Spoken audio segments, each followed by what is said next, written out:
ChatGerry, From Elastic Structures to Living Systems, How Viscoplasticity, Topology, Pattern Recognition, and Stroke Reframed My Medical Research.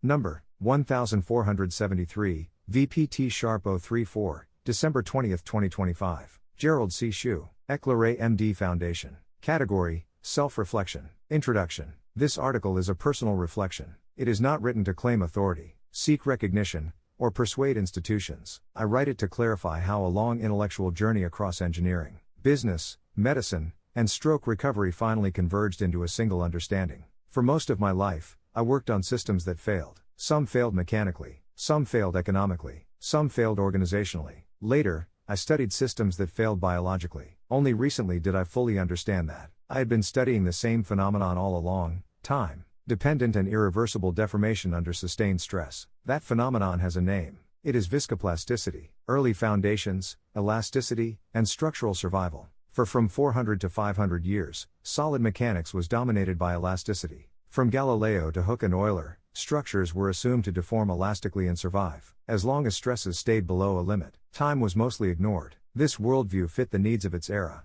Bridges, beams, and buildings were designed to avoid immediate collapse. If a structure did not fail visibly, the theory was considered sufficient. But reality slowly disagreed. Structures began to fail without exceeding elastic limits. Damage accumulated quietly. Materials flowed slowly. Failure came from time, not force. This was not a failure of mathematics. It was a failure of mindset. Fluid mechanics understood time first. In the 17th century, Isaac Newton identified viscosity. He showed that stress depends on rate of deformation. In fluids, this was obvious. Flow is visible. Resistance over time cannot be ignored. Solids hid this behavior. They look rigid on human time scales. So viscosity was assigned to fluids, while solids were treated as timeless objects. That separation lasted for centuries. Norman Jones and dynamic plasticity. Professor Norman Jones was among the pioneers who helped break this illusion. Beginning in the early 1960s, he studied dynamic plasticity, impact, and large deformation. His work showed that solids dissipate energy, flow after yield, and accumulate irreversible damage. I was his student at MIT from 1972 to 1976. At that time, plasticity was accepted in extreme engineering problems like crashes and impacts,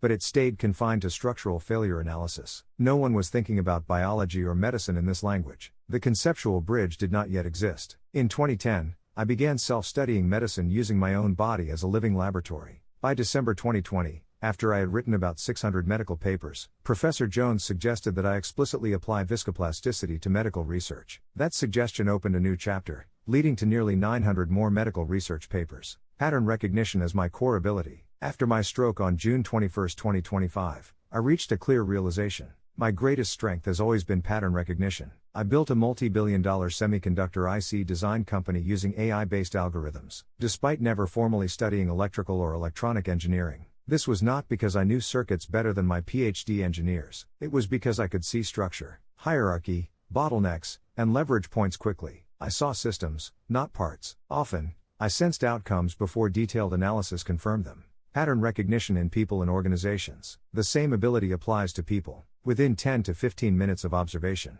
I could understand how a person thinks, reasons, and behaves. This was not psychology from textbooks. It was systems sensing. I was observing mental topology, how ideas connect, where thinking flows smoothly, where ego blocks signals, and where curiosity opens bandwidth. This allowed me to lead more than 1,000 top engineers at Avon. I was not the best engineer in the room, and I did not need to be. My role was to orchestrate intelligence, not compete with it. Success came from alignment, not brilliance alone. Medical research without medical training. Before my stroke, I applied pattern recognition outwardly to chips, companies, markets, and later to medicine, despite having no medical training. I studied chronic disease the same way I studied failing structures: accumulation, thresholds, and irreversibility. One interesting outcome is that I understand many medical terms deeply, but often cannot pronounce them correctly, because I learned almost entirely through reading published medical papers, without verbal communication with medical professionals. The stroke did not create this ability, it exposed it. Neuroplasticity and the return of old knowledge. After the stroke, pattern recognition turned inward. Neuroplasticity formed new pathways. Along with them came a sudden return of topology, fluid dynamics, and stochastic thinking I had learned 5 to 6 decades earlier. Topology is not about formulas. It is about shape, continuity, and connection. It is another kind of language. That is why it returned so naturally. Fluid dynamics also returned. I realized how well it explains disease progression, not just end-stage damage. Solid mechanics describes what is already broken. Fluid dynamics explains how breakdown develops over time,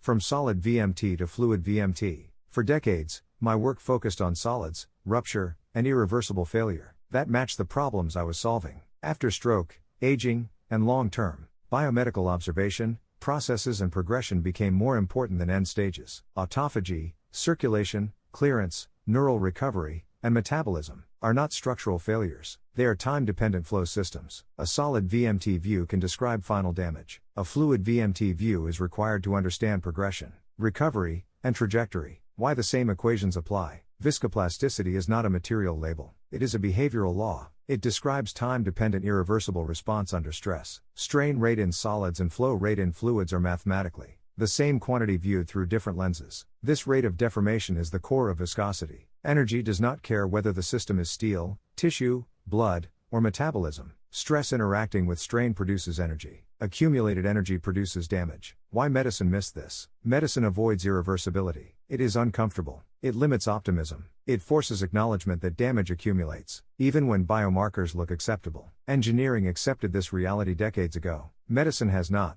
partly because mathematics and physics are not central to medical training. What changed after my stroke? What changed was not my ability, it was my awareness. That awareness is now directed away from building companies and toward understanding life, health, recovery, and survival. This is not a downgrade, it is a refinement. Why I share this publicly.